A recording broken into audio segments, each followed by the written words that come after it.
Okay, thank you very much. Just so our talk is going to be in two languages, so Swahili and English. So you find that I'm being mixing the two languages because we have two different sort of audience in here. So Swahili speakers and non-Swahili speakers. So kwa hiyo karibuni wote, tutakuwa tunazungumza kwa Kiingereza na Kiswahili. Kwa hiyo bila kupoteza muda, I welcome Dr. Kazare to kick off our program. Karibu Dr. Asante, thank you very much Dr. Mwande. Kabla sijaanza ningependa kuomba radhi wale ambao wangependa mchango wangu uwe kwa Kiswahili zaidi, lakini inabidi niongee kwa Kiingereza ili watu wote niliowakaribisha waweze kuelewa mada ya leo. Ila kwa ufafanuzi zaidi wa Kiswahili au habari zaidi, tafadhali wasiliana na mimi kwa barua pepe kazare@mindhealth.org.tz. Mimi ninaitwa Kazare Nyakyoma, ni consultant in addiction psychiatry, and I'm going to focus on alcohol abuse and alcohol addiction, but I'm going to give a Tanzanian and global perspective. The content of my topic today is looking at global alcohol use. What is alcohol abuse as the topic heading? What are the causes and the effects of alcohol abuse and the level of the problem in Tanzania and elsewhere?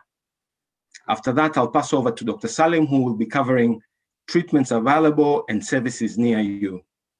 The learning objective of today is to allow people to recognize alcohol abuse either in themselves, in the loved ones, or in their community. To start us off, I want us to look at a quiz, a short quiz, a very brief quiz, which is, which person has alcohol abuse? Now, they say a picture speaks 1,000 words. Is it person A? We call him Kevin, the lawyer, who's lying on the counter. Or is it person B, Kevin, the driver, who's holding a beer bottle? Or person C, Kevin, who is unemployed and drinking at 12 midday lunchtime? Which of these three people do you think has alcohol abuse? That's the quiz to start us off. So we want to see if we actually learn something from this. Who has alcohol abuse? Could be A, B, C, could be all of the above, it could be none of the above. There's no right or wrong answer. The idea is to engage people in conversation. So alcohol, what is alcohol? It's an active ingredient of alcohol drinks. It's formed from fermentation of grains, fruits, and other sources of sugar. It works on brain receptors called gamma-aminobutyric acid, or GABA. At low doses, it gives euphoria and relaxation, but at high doses, it causes drunkenness, unconsciousness, and death. It's used safely in many parts of the world for cultural, religious, and social practices. You can see people gathering in social settings like this, or you can see people gathering with their children in places like France, drinking bottles of wine. But it's also prohibited in some countries. In fact, the countries in red is not exhaustive, but they ban alcohol in totality. In countries in yellow, they ban everyone except non-Muslims. And in countries in green, they ban particularly communities which have been shown to have problems with alcohol, especially places like Australia, where Aborigines have been engaged in a lot of criminalities because of alcohol. So they ban, or they have curfews of when people can drink. Global picture of alcohol is important. World Health Organization has global status report, which is produced every 3 years. It helps to map out trends over time from a national level to comparing yourself with the region. The data is collected in a standardized way, so you can compare Tanzania and Kenya, or Tanzania and Uganda, and you can get a very good understanding of, A, what is the consumption of that country, what is the harm and the problems in that country, what presence or absence of alcohol strategies are there in those countries as well. These are supposed to promote safe drinking across the globe, these reports. If we look at the report in 2018, we can see that more than 4 out of 10 people are active drinkers. These are people aged 15 and above. In America, this fraction is a lot higher. More than 5 in 10 are active drinkers of alcohol. And the alcohol is a big business. It generates revenues almost $250 billion in the USA. In the UK, it accounts for 11% of total revenue. So there's a big push from alcohol industries to make sure that alcohol is sold. If we look at the top 25 sellers of alcohol, African countries tend to be Nigeria, South Africa, and Angola. I'm pleased to say Tanzania is not one of the biggest sellers of alcohol, but we'll find out why that could be the case. When you look at figures for Tanzania, you find that actually Tanzania doesn't drink much dissimilar to Europe, where it's 9.8 liters of alcohol per year. In Tanzania, it's only 9.4, only 0.4 liters less. In the USA, it's 9.8. In Tanzania, it's 9.4. Why is this? When we don't have as much revenue as USA, when we don't have as much revenue as UK? The reason is hiding behind this graph. Tanzania tends to drink other drinks, which is traditional brews. And these are captured in the World Health Organization figures. So when we speak of drinking, the revenues don't speak the full story. We can see that when we compare Tanzanian drinking amongst people who drink, we're actually second only to Uganda, but we are much more than Kenya, for instance, where only 14.1 liters are being consumed by people above the age of 15. So Tanzania is almost double that of Kenya. What are these other drinks that we talk about? Tanzania drinking 86%. These drinks tend to be traditional brews made of banana like mbege, soga, millet, maize. Now, they're not captured in taxation most often, but people speak of them when the reports are being done. People speak of how much alcohol they drink. Problem with traditional brews, alcohol fermentation can vary, percentages can vary. You can have 21% today being drunk. The next day you go and drink the same mbege, you could find it 44%. I'm just giving an example of mbege. But also traditional brews have more harms and contaminants. So problems with methanol can be found in traditional brews. When we think about alcohol consumption at personal level, things called units are what we talk about. These are measures of how much someone is drinking in the UK. In the USA, we talk about standard drinks. Now, standard drink in the USA is equivalent to 14 grams of alcohol, much higher than 1 unit of alcohol in the UK. So they have allowance of how much people can drink before they can be classed as having an alcohol problem. So these are important facts about alcohol abuse. How a country measures their alcohol abuse can differ from one country to the next, and is sometimes informed by the services available. So if you don't have services, you don't want to highlight the problem. So you have allowance. A standard drink can be a lot more. Now, traditional brews can increase risk of harm because percentage of volume in industrialized drinks is important. We have to put percentage on the bottles, but we also have volumes on the drinks. Now, what's important about these? This allows you to measure units. And in fact, units are important because recommendations are out there. A country like United Kingdom has given recommendation that people shouldn't drink more than 14 units a week or 2 units a day.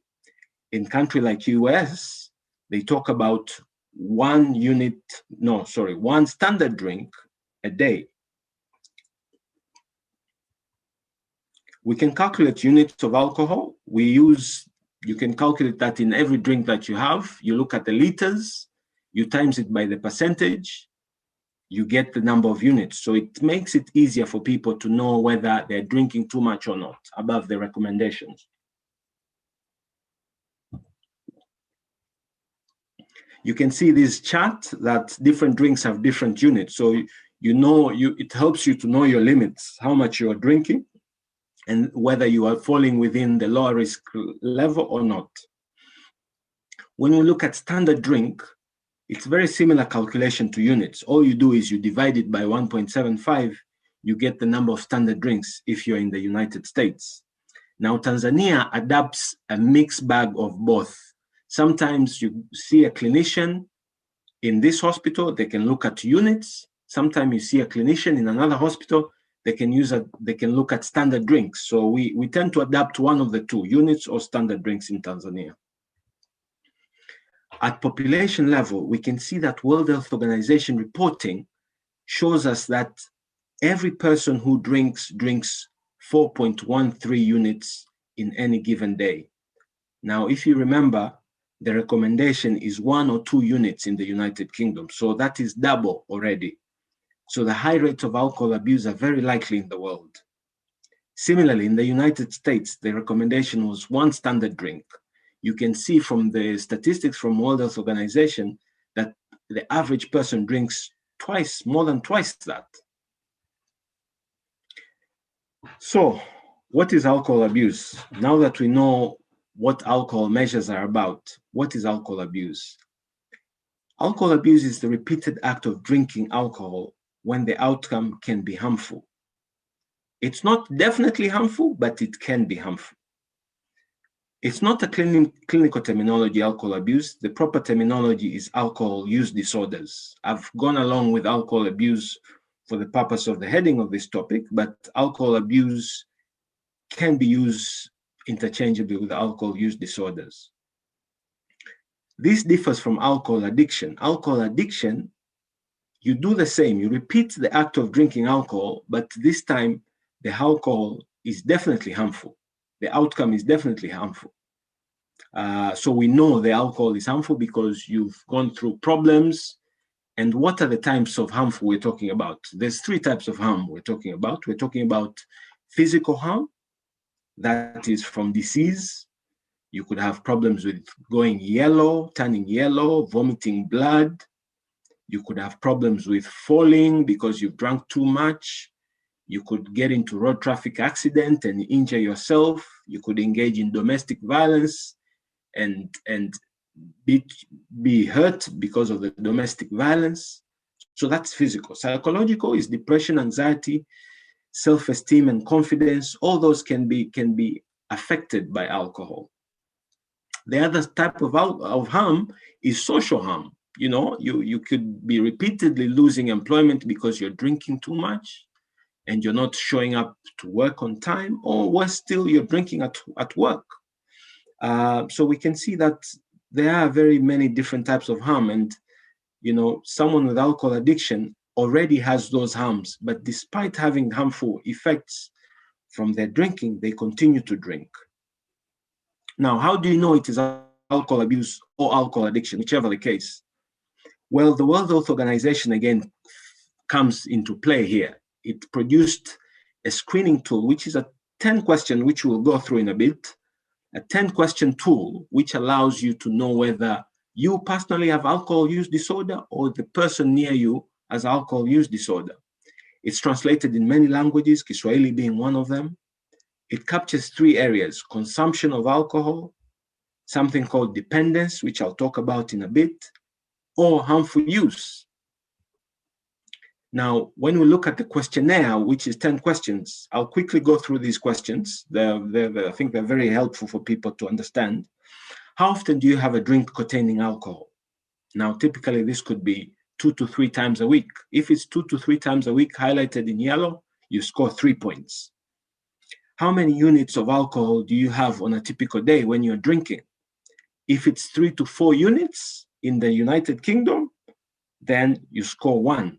But if it's 3 to 4 standard drinks in the United States, you still score 1. When 3 to 4 standard drinks in the USA is actually almost 6 to 7 units. So in the UK, you would have scored more. So you already see that which country uses which measure is important. How often do you have 6 or more units in female, or 8 or more units in male on a single occasion in the whole last year?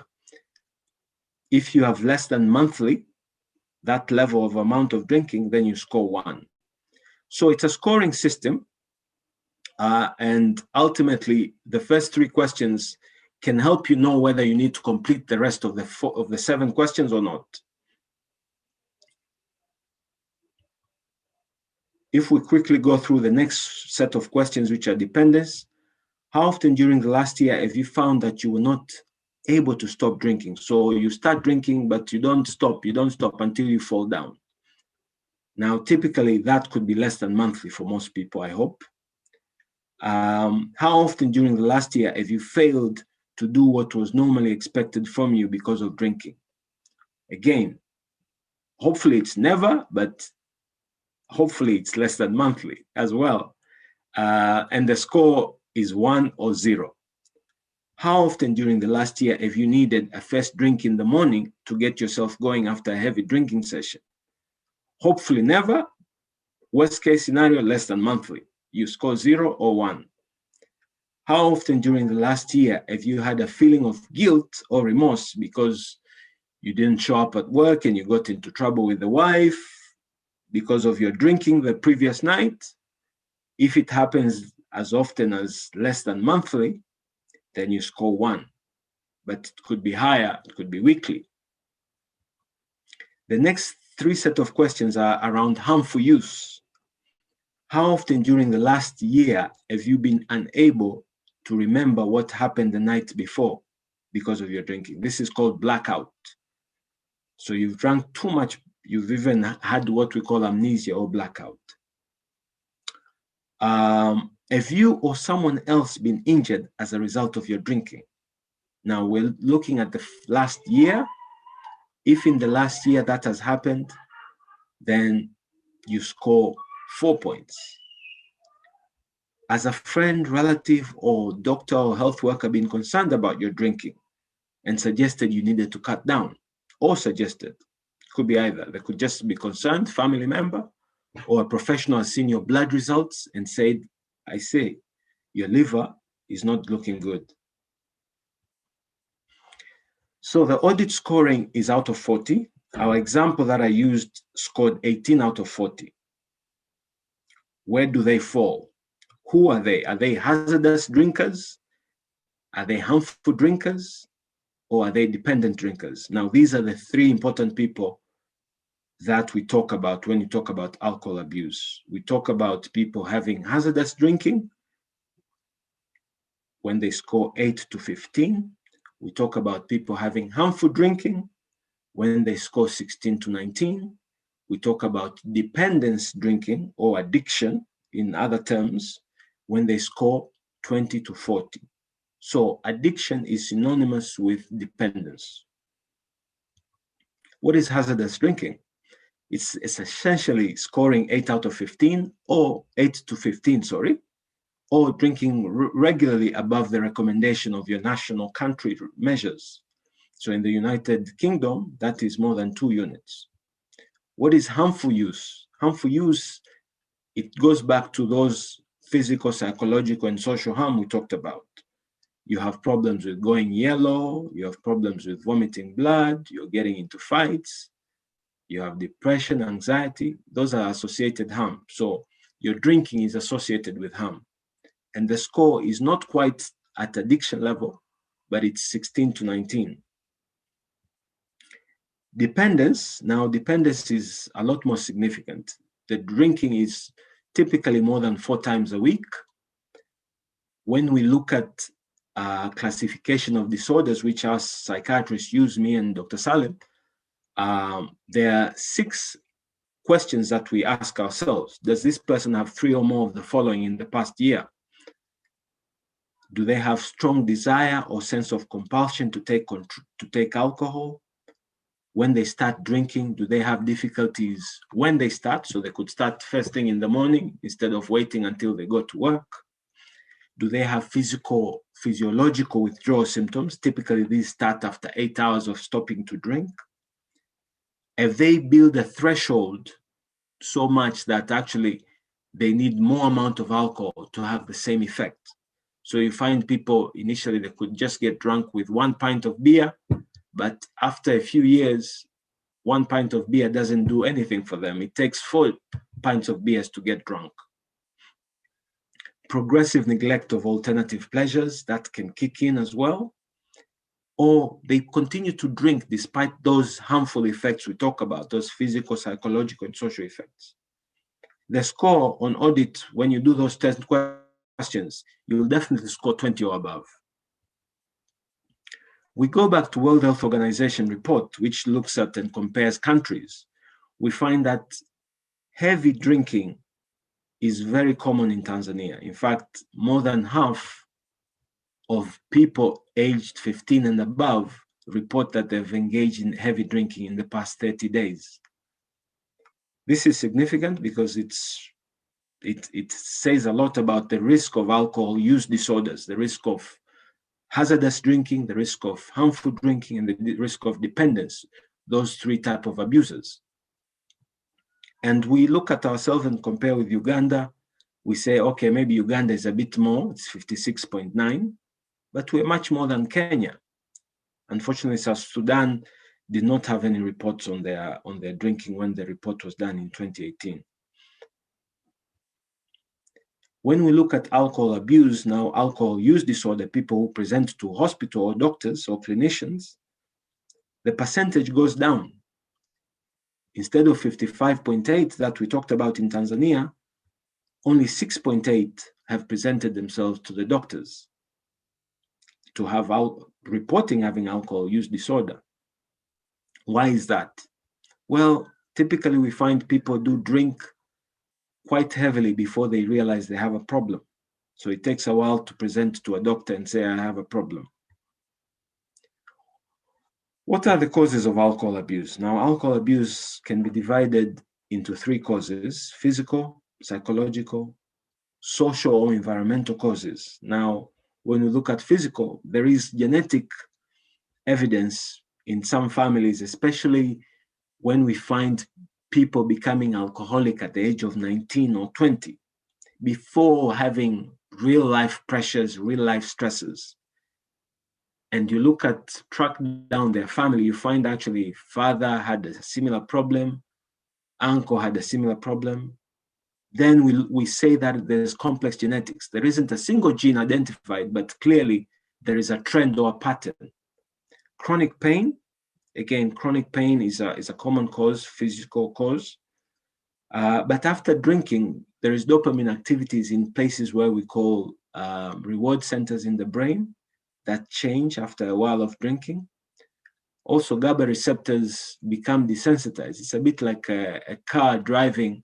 After a while, the foot pedal, the brake pads start to wear off. So having a drink doesn't cause that relaxation. So GABA receptors are because they've been desensitized. You're not as sensitive to alcohol anymore. First, psychological is another. Depression, anxiety, having confidence or self-esteem. This is a chicken and egg situation. Alcohol can cause these problems, but these problems can also cause alcoholism. Social factors, advertisement has a part to play. Being next to a pub or a bar can have a part to play. Marital problems, employment stresses, and so on. What are the effects of alcohol? Well, we know from studies done both by the World Health Organization and the Global Burden of Disease study that alcohol is the third leading cause of death, factors for death and disability. In fact, it causes 4% of all deaths as a single cause. That's quite a lot. When we think about the effects of alcohol in the short and immediate term and compare them with long term, we find there's a lot of effects on alcohol, but we can also compare the body, effects on the body versus the effects on the society. If we look at the effects on the body, as you go down this table, you can see the area shaded in yellow. That is the drink driving level for a person in the United States, United Kingdom, and Tanzania. It's 80 milligrams per 100 mil. Now, the bracket is 60 to 99 milligrams per 100 mil. Here you find behavior starts to change. People start to become disinhibited. They become less sensitive to pain. So if pain was the reason they started to drink, they get a numbing effect from their drinking. But as you go down the levels of drinking, when you drink more and more and more, it can lead to coma and death right at the bottom. When people have drank more than 400 milligrams per 100 ml in their blood alcohol concentration. So those are the immediate effects of alcohol. The long-term effects, we have problems with memory loss, depression, suicide, and addiction itself.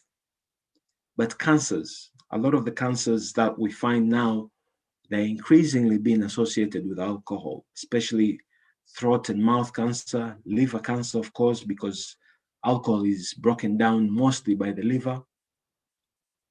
But infertility can also be associated with that in men and both in women.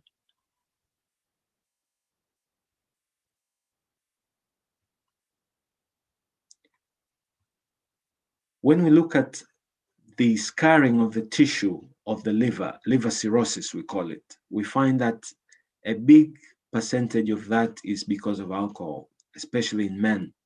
In Tanzania, we are right up there. 69.7% of men have cirrhosis caused because of alcohol. When we compare with our neighbors in Kenya, it's only 47.4%. But we're not far behind, you know, we are quite in good company with Rwanda and Uganda in that. When you think about cancers, 8.6% of cancers in men are caused by alcohol. 8.6%.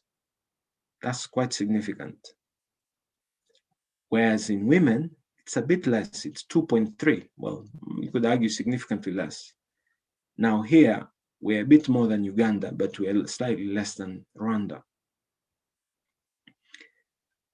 How does alcohol affect us in terms of burden of disease, in terms of disability, what we call disability adjusted life years? The biggest burden of disease comes from unintentional injuries. These are injuries because you've had a drink and you fall down and you couldn't go to work for years or for months. You've had a drink and you got into a car and you had an accident. You caused deaths, premature deaths. So unintentional injury is the biggest cause, and I will want to focus on that in a bit. But you can see that alcohol covers a lot of areas. Cardiovascular disease is quite a big impact on our quality of life, and it causes a lot of burden.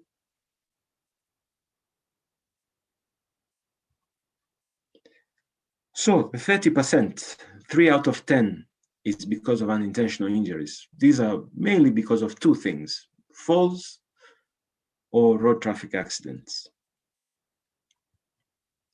Scenarios like these are not uncommon to some people in social media and so forth. Havoc like this, 3 out of 10 are most likely, we'll talk about the figures in a minute, from alcohol. So how does road traffic accident feature in Tanzania? We can see that 6,200 people died from alcohol attributable deaths. Now, these are deaths occurring because of alcoholism on the roads. Tanzania police force significantly underestimates this percentage, according to the World Health Organization. When we look at their report on road safety, it said only 1,600 people, just over 1,600 people, died from alcohol-related deaths on the roads. But when we look at the report by Alcohol and Health, a different report by the same organization, that figure was almost 4 times as much as that. Why is that? Well, testing is not routinely done during fatal crashes. So there's a big risk of underestimating when you're not testing people when people die on the roads. Tanzania, in effect, has 1 out of 3 people dying because of alcohol on the roads. Other causes are speeding, seat belts, helmets, child restraint. Like any one single factor is alcohol. Now, where are we going wrong? We have drinking driving limits. The laws do exist, but despite laws, there's no clinical assessment of people on the road. People are breathalyzed by police force. They're given fines and they are sent on their way. People are breathalyzed on the roads, they're given fines, they're sent on their way. Unless they've done an offense, a random breath test is not going to get you to court. There's also no budget to support national alcohol strategy. We don't have policies on alcohol, written policies. And so the problem grows, the problem does grow. Now, we did a review, Mind and Health did a review of the World Health Organization figures together with the World Bank, and we find actually, according to the estimates of the World Bank and according to the estimates of the World Health Organization, we could be saving up to 517 million US dollars if we had alcohol interventions for drink drivers who are repeated offenders. These are people who they're breathalyzed, they're testing positive, they're sent on their way, they're given a fine. They need treatment, that's what they need interventions. How do we compare with other countries? Now we can see that Tanzania is not far off from Uganda. We have 33.6%. In Uganda, there's 34.2%. But again, our friends Kenya do very well. They only have 17% of their deaths being as a result of alcohol on the roads. Drink driving limits exist, and the limits are set by the testing of urine, blood, and breath, one or the other. So on the roads is typically breath, using a breathalyzer. When you have drunk and drive, three factors you need to bear in mind, or three things you need to bear in mind. Alcohol does affect concentration after 2 to 3 units being drunk over 1 hour. Factors affecting alcohol in the blood, including your body weight, your age, your sex, whether you have something in your stomach, I mean food exactly, if you had any food in your stomach, but also how far ago did you drink your alcohol, because we know the body excretes 1 unit every hour. Tolerance is an important factor. We talked about GABA receptors, the response and how sensitive you are to alcohol. One day you drink 1 pint, you get drunk. In 2 years, you drink 4 pints, you don't get drunk. We call that tolerance. After a while, your GABA receptors are not as responsive. So these people can tend to handle their drink. We told them, they say they can hold their drink. They build a tolerance. Now, if we look at the legal limits, we find actually the risk of accident is increased significantly when we look at the legal limits for people who are naive on the road in terms of drinking. So if you're a heavy drinker, you've established your risk of causing an accident is less than twice. But that same amount of drinking in the same amount of body of person, if they are brand new to drink, that risk goes up to 5 times. So less than 2 for heavy drinkers, established heavy drinkers, but more than 5 times for those who are susceptible to alcohol or who are naive to alcohol. Food for thought. So, summary, Tanzanian perspective. Tanzania is a big consumer of alcohol. We drink almost 50% more than the average African country. A lot of our drinking is from traditional brews, so we don't capture revenue, and therefore maybe there's less incentive to address the alcohol problem. But alcohol abuse is a big, big problem. We're twice as much having alcohol use disorder, and these are people who present asking for help. Road traffic injuries are the biggest burden from alcohol. Tanzania does not routinely test in fatal crashes. We don't have clinical assessments done for drivers. They are just breathalyzed and given fines and sent on their way. There are also no policies. I know there is a draft, speaking to colleagues in Muhimbili, there's been drafts of alcohol policies being thought of, but nothing has come to fruition. Nothing has actually surfaced, according to the World Health Report organization, unless this has changed in the last few weeks. So alcohol abuse. Alcohol addiction is a form of alcohol abuse. Alcohol abuse is alcohol use disorder when we look at it clinically. and it includes three types of things: alcohol hazardous, alcohol harmful, and alcohol dependence, which is the proper alcohol addiction group. Alcohol use disorder or alcohol abuse, which can be used interchangeably, can be detected using audit. Audit can be undertaken in your own house. You don't need to go and see anybody. You can do a 10-question questionnaire, and you can find out with very good, what we call sensitivity and specificity, that actually alcohol is a problem in your household. I started with a quiz at the beginning, for those who were there at the beginning. Which of these 3 people have alcohol abuse? Is it person A, Kevin, the lawyer who drinks and falls asleep at the bar at the end of work? Person B, Kevin, the driver who has a bottle of beer? Kevin, person C, who is unemployed and drinks at lunchtime with their friend? A, B, or C? Who has alcohol abuse? Now, I'll be taking questions, and I'll be very keen for your help to help me to see which of these 3, or any of those 3, or none of the above. Which answer do you go for? Do you go for number 1, 2, 3, 4, 5, 6, 7, or 9? Thank you very much for your time. And if you'd like to contact me, I'm on that email. I think we'll move to the next session now, which is treatments available and services near you. And that is over to Dr. Mohammed Salim. Okay, thank you very much, Dr. Kazare. That was very informative, and I think it was very useful. I think even myself, I learned a few things here today. So thank you very much for that. Asante sana. So I think without further ado, welcome, Dr. Mohammed. Let's take to another level.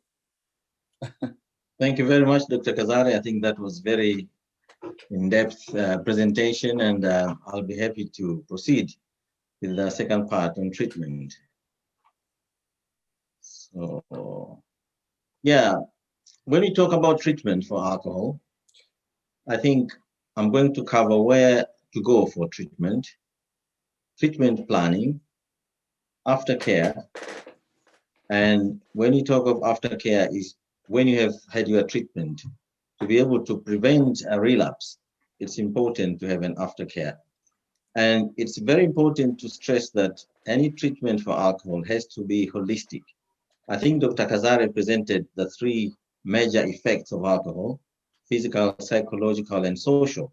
So when you try to treat the problem of alcoholism, you have to address all those 3 areas. Otherwise, there is a risk of relapse.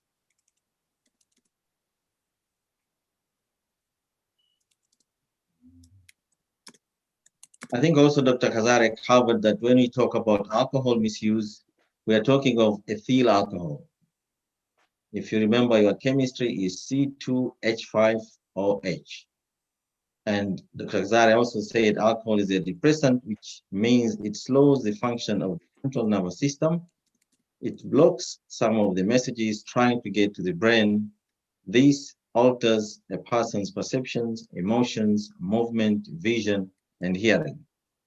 In very small amounts, alcohol can help a person feel more relaxed. And this is what sometimes people confuse, whether alcohol is a stimulant or alcohol is a depressant. But in fact, alcohol is a depressant. I'm trying to show this picture just to share with you how alcohol is marketed. I think you can see here, if you go to any supermarket, that alcohol is marketed as something of glamour, very special. And a lot of times you see it associated with progress, posh, or something which people use when they are very happy. Of course, it's also used when people are sad, but there's a big problem with the marketing. And unfortunately, even in the UK, where we have an alcohol strategy, which Dr. Kazare was saying that in Tanzania we don't have strategy yet. They have not been able to really address the problem of marketing because it's still marketed as something as if it's not harmful. But as we have seen before, it's a very harmful substance, being a depressant with a lot of effects. There is a huge sort of work trying to market alcohol as something that is not as glamorous as it's seen here. But unfortunately, the lobby of the alcohol industry is very strong, and we have not been successful yet. Looking at the income from alcohol industry, the government in UK gets about 46 billion a year. I'm not sure about the data in Tanzania, but you can see this is about 2.5% of the total GDP. And as I said before, there is a huge lobby from alcohol industry. Although they are promoting what they call sensible drinking, and they have a lot of support and funding and websites for that, but behind the scene, it's really the market that is driving the force. And therefore, I think it's still a huge problem. If we look the cost to NHS, it's about 2.7 billion in 2006. By recently, the figure shows we are spending 3.5 billion each year. And the major cost of that goes to inpatient treatment of people who come with alcohol intoxication or maybe with suicidal tendency and so on. The other part is alcohol accident and emergency patients who again consume a bulk of this budget. And then you can see the other parts of the cost that goes, for example, to the ambulance services, practice nurses, and so on. So again, it's a huge burden to NHS because a lot of fund is being used. And this is sometimes, we won't say unnecessarily, but if people could control their drinking, maybe we wouldn't have ended up at this level of expenditure. I think Dr. Kazare covered very well about what is the dependent drinking. A audit score of about 20 we classify as dependent drinking. In England, there are about 586,780 dependent drinkers.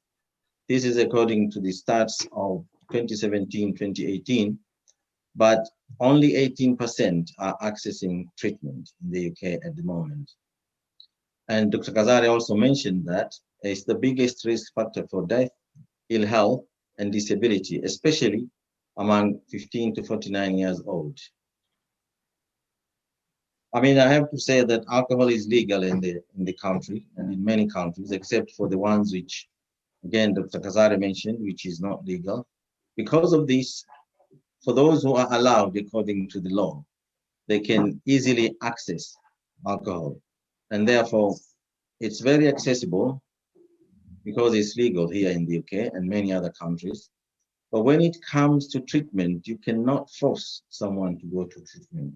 And therefore, as we can see later, people have to decide and make the effort themselves to go to treatment. Otherwise, we cannot impose treatment on people. So where to go for treatment in UK? Normally, wherever you live, there are local substance misuse or local alcohol service.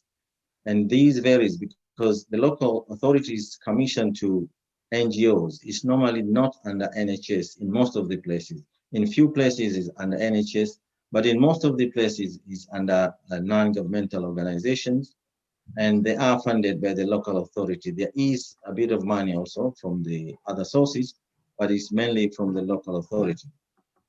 If you Google, you can easily find where is your local service in your area. But also you can have support online. We have what we call Drink Line. And with Drink Line, you can, I'm sorry a bit, but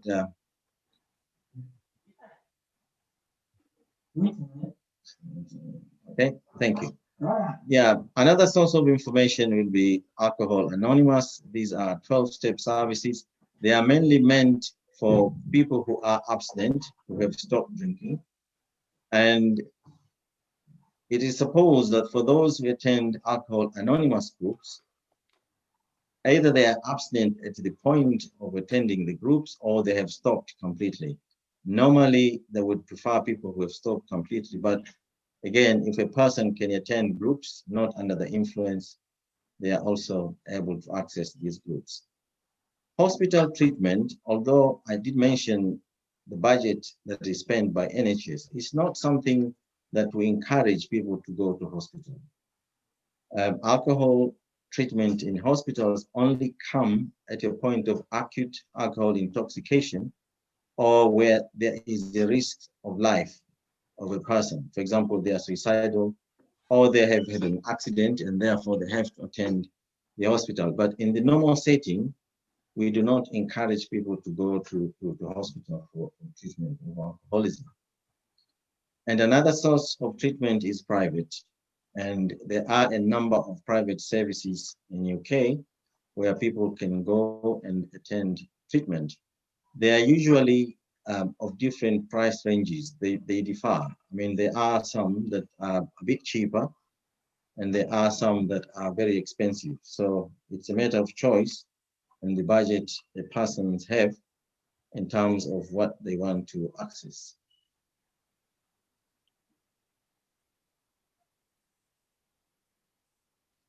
I think now we'll see where to go for treatment in Tanzania.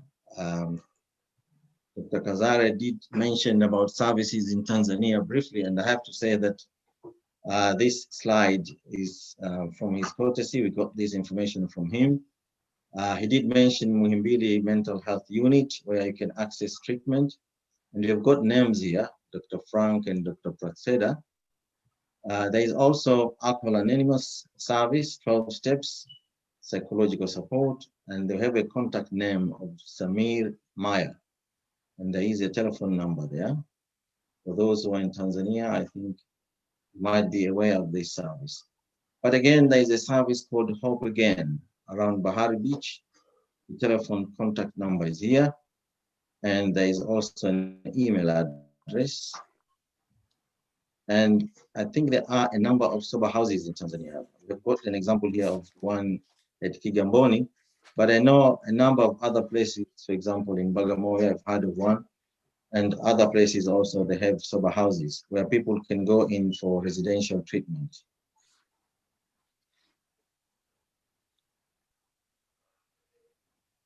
So when we talk about treatment of alcohol misuse, first of all, I have to emphasize, it's not like the way we treat malaria or dysentery, where you give someone tablets, they take the tablets and they are treated.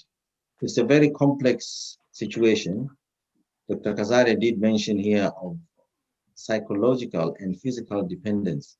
So when you have to address those two areas, you can see that you need to do a proper assessment to find out and able to plan the treatment for the person who is affected by alcohol misuse.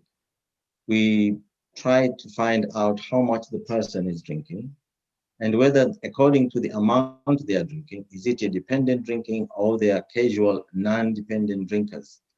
3 levels were mentioned there: hazardous, harmful, or dependent drinking. I think you remember the audit C score that was presented by Dr. Kazare. How often do they drink? This is the pattern of drinking. Is there any associated harm? Dr. Kazare did mention of the short-term or long-term effects of alcohol.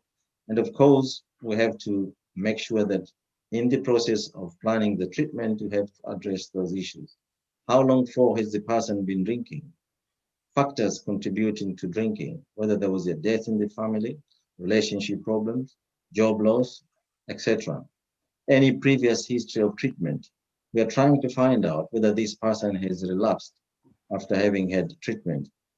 Our experience shows that a sizable percentage of people who go for treatment in terms of detox, they do relapse, either because they went to treatment so early, they were not ready, or because of the circumstances that contributed to their drinking were not properly addressed. And that's why in my first slide, I did mention that as much as possible, the treatment has to be holistic, addressing all contributing factors that might have led to addiction of alcohol. And of course, any other associated medical conditions we have to address. One of the questions which we come across when we see patients or clients is whether to go for abstinence or to go for controlled drinking. Now, this is a question which we leave for the service user to decide. We do not impose treatment to be either abstinent or controlled drinking. Both of those are available, although I have to say in some countries, it's more of abstinence services that are available. But in UK, you have a choice to choose to go for either abstinence, stopping completely, or reducing the level of drinking to an amount that is not harmful for your health. And it was mentioned here, 1 to 2 units a day, perceived to be the amount that can be okay per day, as long as there are no contraindications to drinking alcohol. Abstinence, however, is strongly recommended where there is a liver damage, other medical problems like heart disease, if a person is on medications, certain medication like antipsychotic, flagyl also, you're not allowed to take alcohol, or if a person is pregnant or planning to become pregnant. Already we had this slide about the units of alcohol, so I'm not going to go back again to what a unit of alcohol is.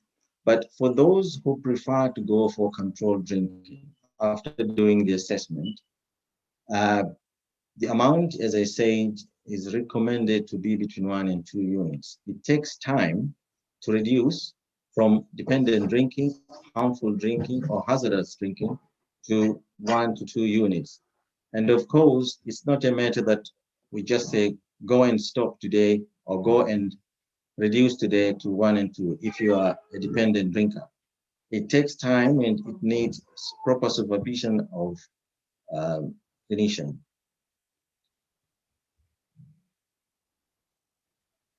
Dr. Kazare mentioned about physical effects of alcohol. A person like this who has extensive liver damage, this is a slide of liver cirrhosis, we cannot advise to go for controlled drinking.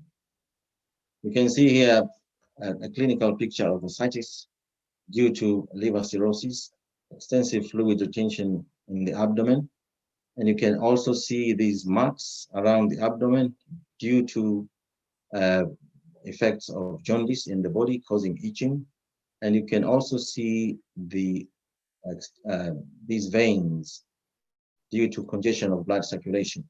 So in this state, again, you cannot advise a person to have controlled drinking. This is jaundice, again, due to liver cirrhosis and bile not coming out of the liver. In this situation, again, as I said, we cannot advise to go for controlled drinking. So let's say you've done your scores, audit score, and you have found that a person is a dependent drinker and they want to go for abstinence. There are 2 ways you can achieve abstinence. One is by gradual reduction, but again, only where it's feasible with the proper professional supervision, because a person who is drinking dependently cannot just stop cold turkey all of a sudden. They have to do that gradually, and there should be a proper monitoring of the clinical presentation in the process of reduction. Normally, we recommend to reduce 1 to 2 units a day over a week and then go for another goal. But again, as I said, there should be a proper supervision. Another form of achieving abstinence is to do medical treatment, and that can be done either in the community, what we call it community detox, or it can be done in a residential setting. Who decides? Normally, after doing the clinical assessment, we can recommend whether you can have a community detox or you can have residential detox. However, a person, if they go into private treatment, they can choose which one they prefer to go to. Now, I did mention that if a person is drinking dependently, you cannot just stop, because if you stop without any support, without any treatment, this is what happens. After 12 hours of last drink, you start experiencing shaking, nausea, anxiety, agitation, cravings, and headache. After 24 hours, confusion, shaking, seizures may happen. And after 48 hours, your blood pressure may go up. You might find you can't sleep. You might have hallucinations, fever, sweating, and shaking. And therefore, to prevent these effects, that's why we either do gradual reduction or we use the medications to stop experiencing these effects.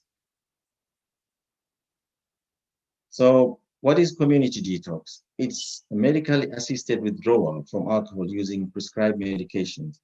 And community detoxification can often be safely carried out either at home or in the community setting, such as day centers. We use different medications. I won't go into the details of dosage and so on, but I can just mention here. Normally, we use benzodiazepines like chlordiazepoxide, also called Librium, lorazepam, diazepam. Sometimes we use carbamazepine. We also give vitamins to supplement lost vitamins, because people, when they are dependent on alcohol, their nutritional status is also not that good. So we encourage to take vitamin B1 and B complex. Sometimes we also start with an injection form of these vitamins called Pabrinex that can be given for anything between 1 and 3 days. But I think it's very important that for the treatments to be successful, there should be self-determination and discipline. Otherwise, the detox with these medications alone cannot be successful. And as I mentioned before, you cannot just do detox without any support. It's very dangerous. So when do we decide that a person cannot have a detox in the community? There are certain situations. For example, if a person has got history of seizures, if a person is a polyuser, which we come across quite often, that the person is not just drinking alcohol, they are also using other substances. In that situation, we encourage that you have a proper supervision in a residential setting. If a person is pregnant or they are drinking such a high level that we think it may be dangerous to start detox in the community. And of course, where there are certain mental health situations, like person suicidal, we may not do community detox. Another thing I can mention is extensive physical damage to your health, like the photo of the slide we saw before. We cannot have community detox in those situations. It should be properly supervised residential detox. And where there is a very complex situation, sometimes we refer those patients to hospital rather than having detox in a residential house. Residential detox is normally longer than community detox, because community detox takes anything between 5 to 7, 8 days. But residential detox normally takes a bit longer. And it's because those patients who are sent to residential detox, they are complex and they might need more support. So it's slightly longer than just 5 to 7 days. And sometimes it might be combined with the rehabilitation or an aftercare. In that situation, it can take anything between 1 month up to 3 months, or sometimes up to 6 months. After we have done the detox, either by gradual reduction or by medication, either in the community or in the residential home or in the hospital, the next step will be to do the aftercare. This is very important to prevent the relapse, and it can take different forms. For example, a person might have aftercare in a residential setting, and there are different places you can go to. Normally, this service is free in UK. you can get funding from social services if you are not able to pay. Psychotherapy treatment is very important because there are a number of contributing factors to alcohol misuse. It's important to give people a chance to address those issues. Counseling is one of the forms we use to address issues other than direct effects of alcohol. AA groups, I think I mentioned about this, the 12 steps. Group programs also are very common, and people in groups can share information, of course, under the rules of confidentiality. They cannot share out what others are going through or what they have gone through to a point of coming to treatment. Another form of support is one-to-one key working. Sometimes they also use art therapy, acupuncture, and of course, we use medications as a form of aftercare. Acamprosate is one of the common anti-craving medication we use that can be prescribed for anything up to 1 year.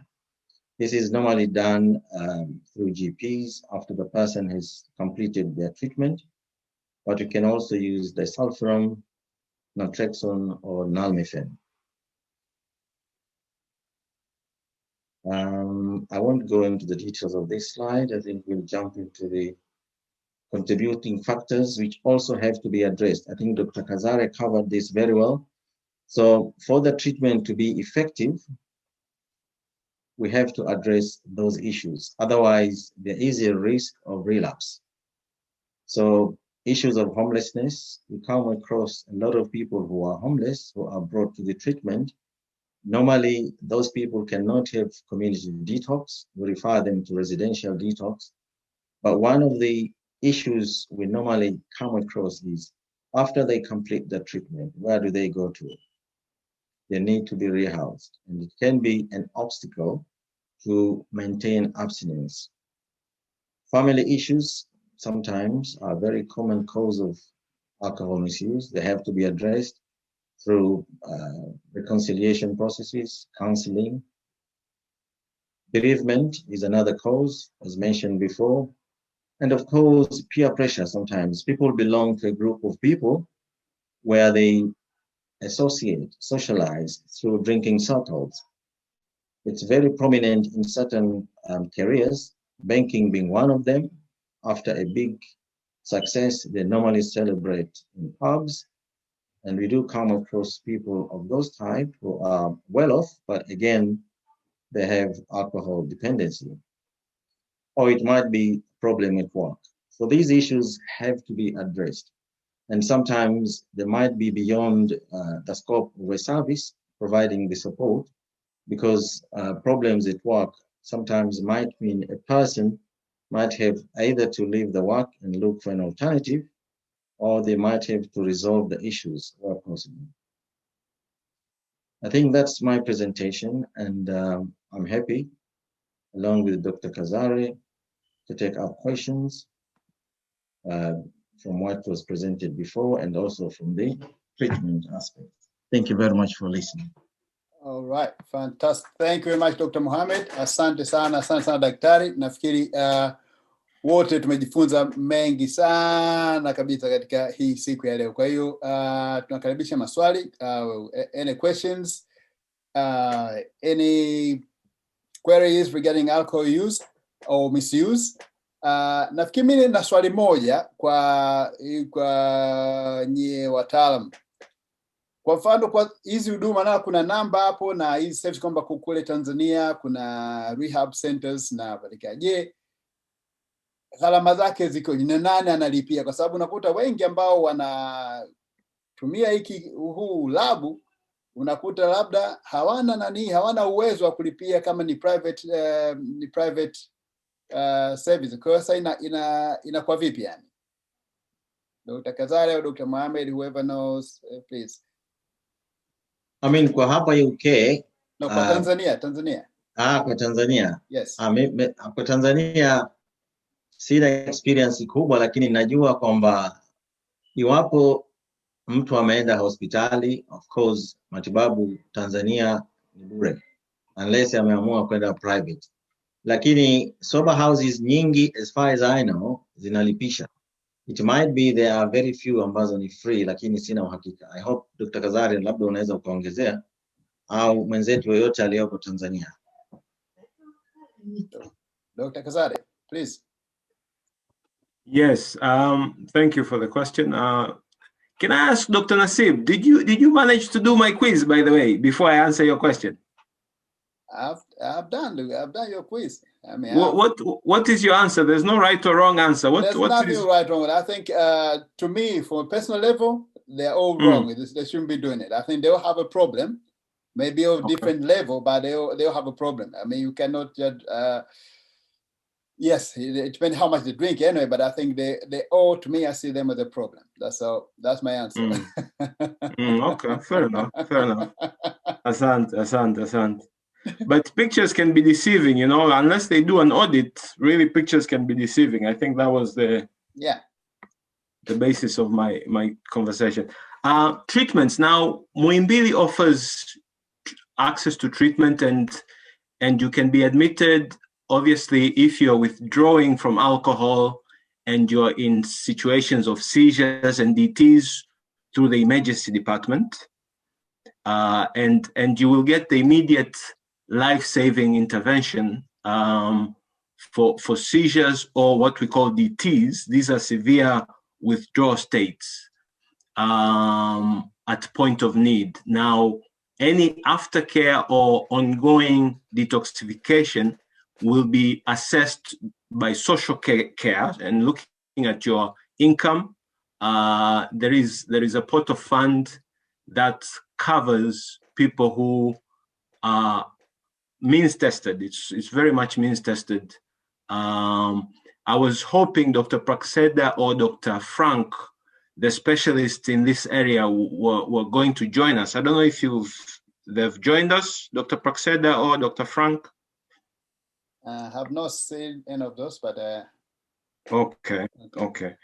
But essentially the life-saving, because withdrawing from alcohol can be life-threatening, as Dr. Salim has rightly pointed out, and those interventions are emergency department sort of interventions, and they require fluid and sustaining the person, making sure that they are safe. But issues of alcoholism typically, unless somebody can't afford alcohol, they go cold turkey for one reason or another. Unless they're in that situation, typically people have to seek private means of access to care. Okay. And it's very challenging because the services which are available are part of mainstream mental health. So you are mixed. If you have an alcohol problem, you are mixed in a psychiatric unit, and that is not palatable to many people with an alcohol problem. At Muhimbili, you're mixed with the psychiatric patients. On the other hand, privately, you can spend, I think, the service that Dr. Salim shared with us, Hope Again, they charge detoxification somewhere in the region of 1.5 million a month, detoxification and rehabilitation per month. And their programs require you to stay with them 3 to 6 months. Now, that sort of money is not insurmountable amount of money, but it can be quite significant to a person who has already lost their job because of alcoholism. They've probably lost their house. Their means have been depleted so significantly that 50,000 shillings a day, kwa sababu kuna mahoteli mengi, 50,000 shillings a day is a common place, is a common affordable place for a lot of people, 50,000 shillings a day, because you get house, you get roof over your head, you get food, you get treatment for your alcohol problem. Guest house mengi ni zaidi ya elfu 50 kwa siku. So it's not an impossible amount for a family member to put together to help somebody for 50,000 shillings a day. That's my take on it. I don't know what you think, Dr. Salim. Okay, I think okay. We have gift of someone from Gift of Hope. Yeah. Raise their Yeah. hand. So let's hear from that person, please. Gift of yeah, karibu. Asante, habari zenu, na nashukuru sana kwa kupata hii fursa. Nimeunganishwa kwenye grupu lingine, kwa hiyo nikaona nije kujifunza na nikutane na wadau. Mimi kwa jina naitwa Saidi Bandawe.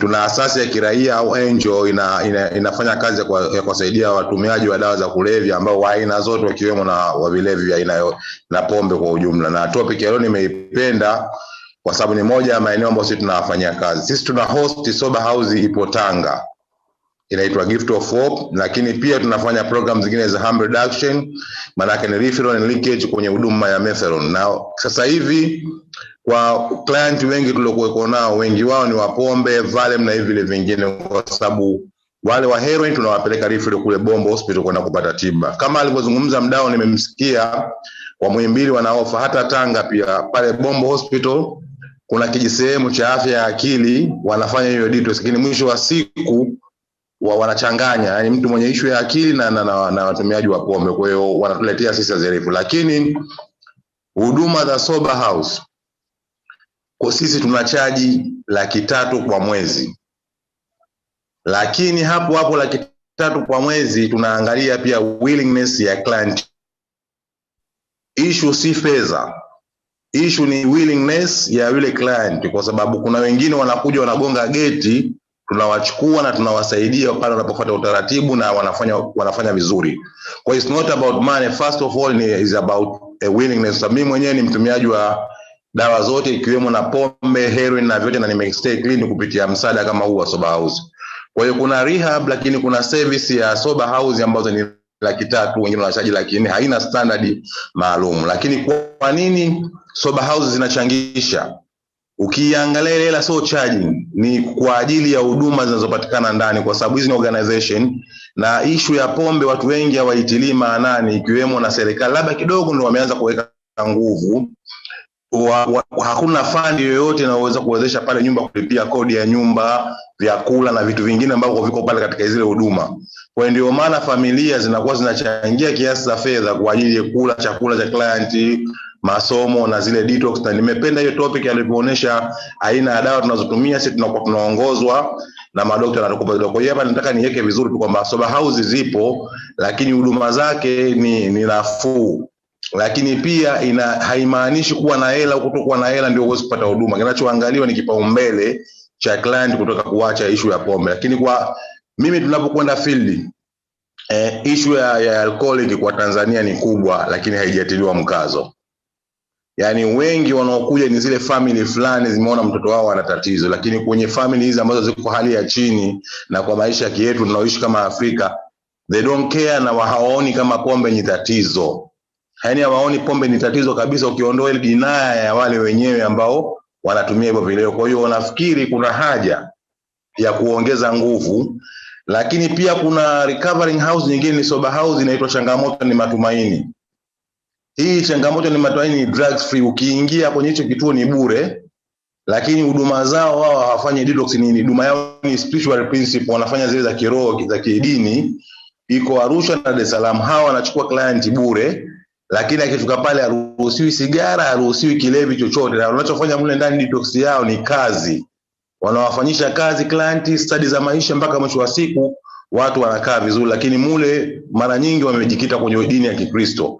Na ndio aina ya huduma ambayo wanaitoa ni kutembea, kufanyishwa kazi. Hii ni free service. Kwa hiyo ziko service tofauti, lakini bado mimi kama mdau naona kwenye eneo la pombe Tanzania hatujafanya vizuri, na jamii halioni pombe kama ni tatizo, lakini pia serikali haijachukua mkazo. Tumejaribu kusema tunahitaji kuwe na zone rehabilitation au zone sober house.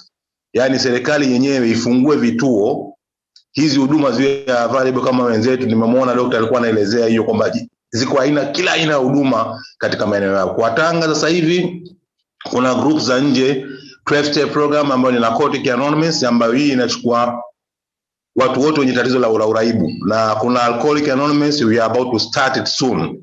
Tunaanza kufungua hivyo vikundi vya Alcoholic Anonymous ambayo imesemwa, na mimi ni mmoja wa mfuasi. Kwa hiyo Kwa mimi ninachokiona, tujaribu kupushi kwa hasa kwa upendo wa serikali, waione kwamba pombe ni tatizo, na pombe pia ukiondoa hapo inaweza ikampelekea mtu kwenda kutumia vile vingine. Na nimeona mimi ajali, mimi mwenyewe na sister yangu anasafa na pombe na siwezi hata kumdhibiti, kwa sababu kila nikiongeana ananiambia mimi nakunywa wiki hii, lakini mimi naweza nikakaa wiki sina. Lakini wewe ulikuwa unafuka unga kila siku, ulikuwa lazima utumie na nyumbani unatuibia. Kwa hiyo inakuwa kuna tofauti, wa heroin wanaonekana sana, wa pombe wanakuwa hawaonekani. Kwa hiyo ni hicho mimi nilikuwa nataka nizungumze, kwa sababu mimi ni mfuasi wa 12-step program AA na Alcoholics Anonymous, lakini pia tunaendesha sober house, na it's all about willingness, it's not about money. Na why money unachangia? Kwa sababu hakuna fundi, hakuna uwekezaji wowote unaotolewa na wadau au serikali kwamba labda wanalipia kodi, wanalipia baadhi ya mahitaji kwa ajili ya kuwachukua wa client bure. Na kunahitajika nguvu kwenye sober house, kwa sababu bado kuna issue za technical na za kitaalamu si rafiki sana kama kwenye zile za rehab ambazo zimezungumzwa. Asanteni. Back to you. Okay, asante sana Saidi. Asante Dr. Nasibu, labda kidogo niongezee. Yes. Nafikiri pointi ambazo amezitaja ni muhimu sana, kwa sababu kama hatuna alcohol strategy na kama funding iliyopo kwa treatment ni ndogo sana, kwa kweli inakuwa ni matatizo, kwa sababu hata hapa ingawa funding zipo na huduma zipo, na kama tulivyoona ni 18% peke yake ndio wana access treatment, na huduma at the first level mara nyingi zinakuwa ni free. Sasa kama nyumbani hali ni hiyo, nafikiri kuna haja ya kutizama vipi tunaweza tukasaidia. Lakini na jambo muhimu ambalo amelitaja ni hii kusisitiza kwamba it's not about the service, it's not about money, ni willingness ya mtu kwamba yuko tayari kustop. Na hapa ndio tunapofanya assessment ya treatment, we spend a lot of time. We do not rush people into treatment. Huwezi kuja leo tukakupeleka detox. We may spend time with you for anything between 2 weeks up to 3 weeks, mpaka tukuone kwamba uko tayari, you are ready for treatment, you are serious. Kwa sababu otherwise it's a waste of money, waste of time, waste of resources, and then you relapse and you come back. And we have seen those cases again and again. Kwa hivyo it's a complex matter kwa kweli, na inahitaji proper planning. Lakini labda jingine lingekuwa ni kwamba at least hapa ni sheria sasa kuweka kila kinywaji kina units ngapi, na kuweka ile label kwamba alcohol is harmful for your health. Sasa sijui nyumbani kama vitu kama hivi at least kwamba vipo, angalau manake mtu aweze kujua kwamba there is a warning. Hii chupa ya konyagi ninayokunywa ina units ngapi, na kwa siku ninaruhusiwa units ngapi. Okay, asante sana daktari.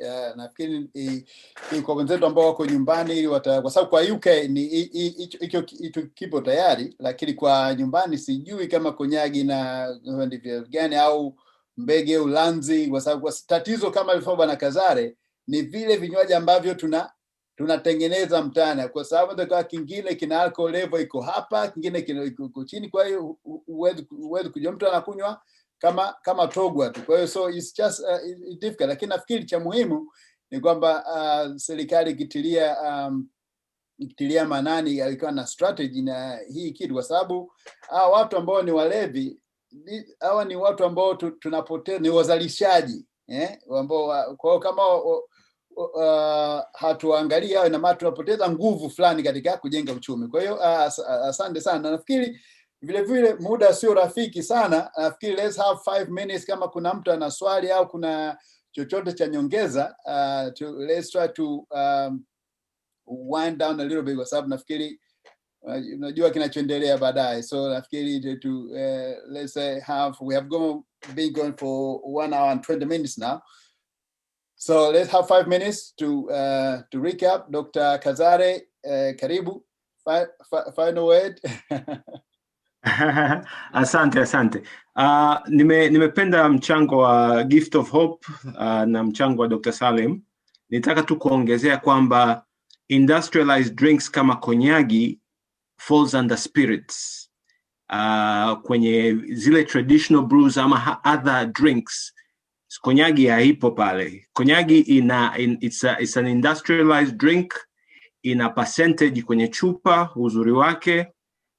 Kwa hiyo konyagi is different. Lakini I agree with you, we need more measures to control traditional brews. Traditional brews are the biggest killers. And konyagi and kibuku are not part of that.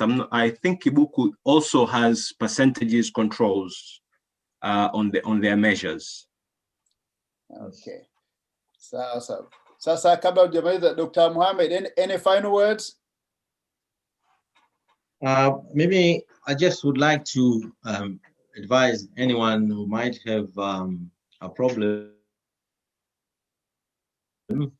or issues which they think they need some support, ni kwamba tuko available. Natumai information yetu ya TUHEDA mnayo, phone number, email address kwa wale walioko hapa. Natumai Dr. zangu hapo utaweza kuiweka email address yetu kwa wale ambao wanafikiri for some reason they would like to talk individually, kuweza kupata information. Dr. Nasibu, nafikiri email yetu ya info@tuheda. Yeah, info@tuheda.org. Am I right?